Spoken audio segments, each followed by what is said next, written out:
Hello, hi, how are you? How are you guys doing today? Today I figured I would do a story time video, as it's a video I've been wanting to make actually for years now. I want to make this video because I wanted to talk about why you should, as an artist, do your research and be cautious with, who handles your artwork, like galleries and such. Because, as we know, artists get scammed and ripped off a lot. Whether it's just like simple email scams like this one, or people asking for handouts, or full-on art theft or identity theft. Everyone is in on some like old age conspiracy that we manifest pieces of art out of thin air.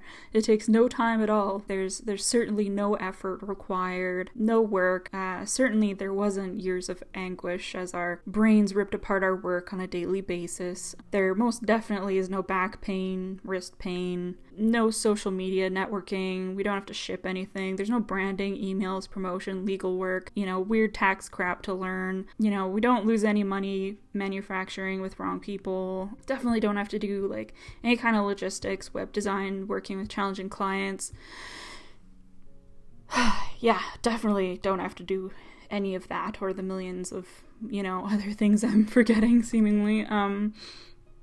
Yeah, we just chill and draw like a happy 6-year-old 100% of the time. Definitely no other work involved.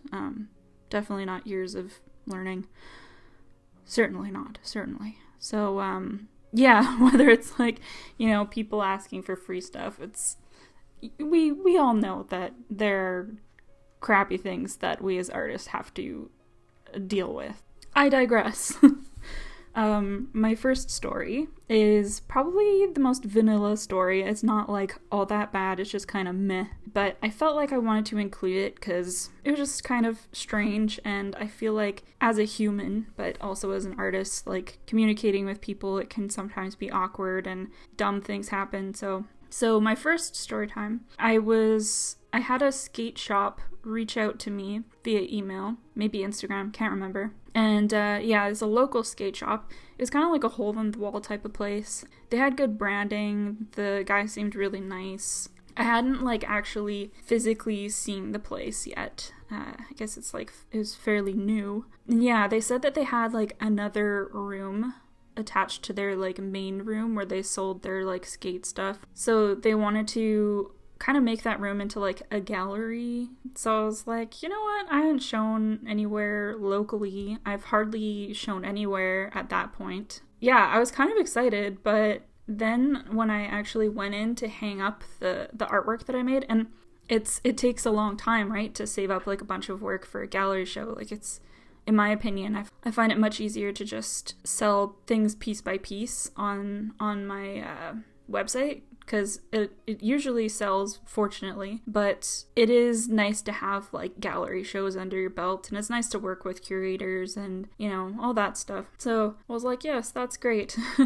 But it turned out it wasn't really a gallery. The room that they had used as like a gallery room and it should never have been a gallery room. It was like behind very dark like brown glass, so nobody could see into that room from like the street outside. And that's fine, but the walls were mirrors.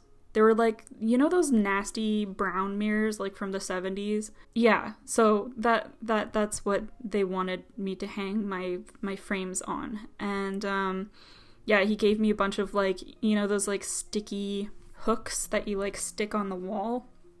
They're like plastic. Yeah, he gave me a bunch of those, and it was like, yeah, just stick them on with these. I was like, are you freaking kidding me? What? I don't know. I felt very hesitant to like hang my work up in these on the mirrors, but I did it anyways. And lo and behold, one of them fell while I wasn't there, and like I stuck those things on hard too. But yeah, one of them fell and like shattered one of the frames, and yeah, I don't think I got any money returned. But honestly, I really should have complained and said, this is stupid. Like, you shouldn't be hanging stuff on these.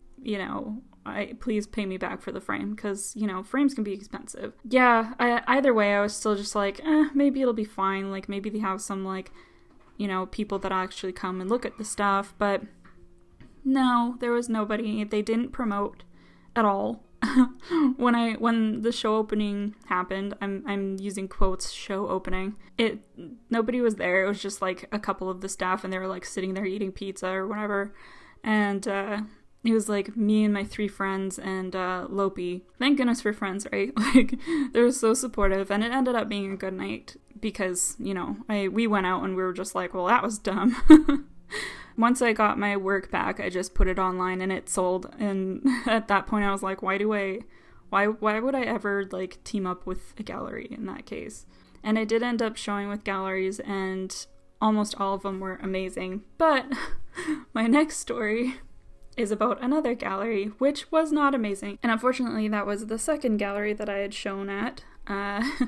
So it was a gallery in Australia called August Clown, and I was asked to be a part of their gallery show. I think it was called like 5 by 5. Yeah, so basically the paintings had to be 5 inches by 5 inches, and so I went and I bought like a wooden cradled canvas, and I was just getting into oil painting. So I painted a little tiny oil painting. It took a really long time because I was like learning the medium, and I really liked how it turned out at the time. I'll see if I can put an image of it here. My friend Luna, who's amazing, go check out her work if you can. She warned me that she had shown there and she'd never gotten her work back. And at the time I was just like, well, I'm sure it's fine. Like, it must have been just like a misunderstanding or something. I was stupid. I was just like, I gotta get my stuff into galleries. Like, I might as well like give it a go. I should have listened. Always listen to other artists when they warn you about galleries. Cause yeah, I've been warned a couple times by various galleries after that. And I was like, all right, good to know. Won't show there. And I use a lot of, like, I investigate the crap out of a gallery before I show somewhere. I look at reviews and everything because you just never know. It doesn't matter how, like, famous the gallery is. This August Clown gallery, like, they had shown James Jean, so many famous artists, and I was just like, well, if James Jean's showing there, like, it shouldn't be too big of a problem. But, yeah, no, big problem. So after the show, guess what happened? I never got my work back. And I didn't get anything back from them when I emailed them asking like if my work sold or anything like that. So yeah, it was just bad news bears. And then after a while, I'd kind of like resigned to like thinking that like, oh well, I guess that's gone forever. But yeah, eventually I got wind that the gallery owner had like basically disappeared with tons of art. And like I said, this is a big gallery too. Yeah, he just kind of vanished with his like tail between his legs and took everything. I think he was like withholding a whole lot of money from, you know, different paintings that actually sold. I'm assuming mine might have sold and he kept the money for it because there was a bunch of legal stuff that happened. A group of artists that were like definitely more popular than me and you know, better than me had demanded their art back, and some of them did get their art back, but I never did, despite emailing very like a bunch of times. If you want to like look into it more, there's a whole bunch of stuff on the internet about it. The guy is a total disgusting. He's just disgusting. But yeah, it just goes to show like even if it's a big gallery, like, you know, you're always taking a little bit of a risk. So third story. This one is like the strangest to me. This one's like, I think the one that hit closest to home, like it hurt my heart. I was living in Thailand, and we lived in this like 14 floor, maybe even more, apartment complex in Chiang Mai. We didn't really meet anybody in Thailand. We were both Lopi and I were just kind of like trying to focus on our work and get our careers started. I was a baby at that point. I was trying so hard to like figure my crap out, trying to figure out my direction, you know, like I was trying to see if I could become like an illustrator. So I was trying to like build an illustration portfolio and sending emails to a bunch of agents and never getting anything back, you know? I was just kind of like flip-flopping, and I was at the point where I was like selling portraits of people for like nothing, like $10 or something stupid. And please don't do that. Please don't do that. But it wasn't a great time for me, like mentally or, you know, with my artwork. I didn't have a style or anything like that. But I found that they had an art store in Chiang Mai, and I went there and I bought some oil paints. This is like the first set of oil paints that I've ever had. This happened before both of the other two stories, but it's the weirdest one, so I'm saving it for the last. Yeah, I bought some oils and a board, and I went home and started like messing around with oil paints. And I really liked them. They were amazing, super blendy, super great. And then we went, and I don't know how it happened, but we were walking down one of the alleys near our place, and there was a group of guys came up behind us, and they asked us, you know, where we're from, where we're going. They were very nice. They were like a group of like older guys. Seemed they were friends, and yeah, they suggested a place to go for dinner. And we went there. It was amazing. And while we lived in Chiang Mai, we continued to go there like literally almost every day because the food was so great. I'm very grateful they introduced us to that place because I still like dream of the food there. It was just the perfect. It was such a good place. Again, I digress. We met those guys, those like Westerners, and we sat with them and just kind of like talked. Found out that they actually live in our building. So after we had dinner with them, we met up with them again like a month after, went over to the one Canadian guy's apartment, and just kind of hung out with them. They're all older, like they're snowbirds or whatever you call them. The one guy was talking with me about art, and they asked if they could see my art, so I went and grabbed my sketchbook and brought it back, and they were looking at it, and they're like, that's cool. But the one Australian guy, again, I don't know why these are both Australian. I love Australians. Nothing against them. I don't know. This guy was a total dweeb. It seemed like he was like getting, I don't know if it was jealous or some weird thing. I don't know. I got a weird vibe from him. When I told him that I did digital art and was trying to be like an illustrator or whatever, he literally said that digital art isn't art. He's one of them. But yeah, he was like, oh yeah, well, I'm going at the university, we're doing like an art auction type of thing. And so like, if you have any art you want to sell, it should be fairly good. Like, you know, we've done it before, and it's, you know, it's whatever. So I was like, yeah, that'd be awesome. I'm actually like trying out oils for the first time. And so yeah, I finished the painting. See if I can find a picture and display it. It was a long time ago, so I might not have it, but I remember being really proud of it. I wish I would have just kept it to myself. It would have been really hard to bring back to Canada. I mean, I guess I could have shipped it, but yeah. I brought it over to his place when it was finished, and he claimed like he was an artist and everything too. And when I went over to his place, he seemed like he was fairly wealthy.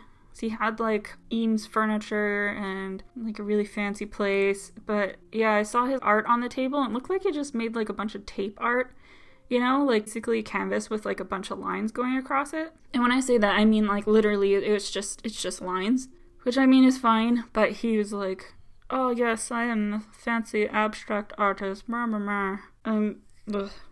I don't know. I wouldn't be saying this if it was somebody who was nice, but this guy, the vibes, I didn't like his vibes. Anyways, he went to do the auction thingamajig, and he told me what date it was. And after that date, I just kind of like waited to hear back from him. He lived like 2 floors down. So, you know, I'd like on occasion see him like leaving his apartment, but it was clear he was kind of like trying to avoid me. So eventually I'd like got up the courage to go down there, which I'm really proud of myself for, because I remember freaking out over it and being like, oh, I don't know, I don't want to go down and like confront him and have him think that I'm like being impatient or whatever. But at this point, I think it'd been weeks after the auction. So yeah, I just went down and I knocked on the door and he was like, hi, you know, how are you? I was just like, good, how are you? Yeah, so how did the auction go? And he was like, well, you see, I would try and do an Australian accent, but I'm not gonna bother. The thing that happened, he was like stammering a bunch. He was clearly nervous. He's like, the thing that happened was, so when your painting came up, I'm not quite sure what happened, but it started getting passed around to people, and it was kind of out of my control. I didn't know what to do, and yeah, it was getting passed all around, and people were touching it, and then, you know, it stopped at one person, and then before I knew it, it was sold for $30. And I was like, $30? I had spent so long on it. I spent so long on it. Like, oil paintings take forever. And I was just like, I was crushed. And he was just like, well, normally, you know, I take a percentage of it because that's how it kind of works. But I'll just give you the $30 because I feel bad. I was just like, what? Like, how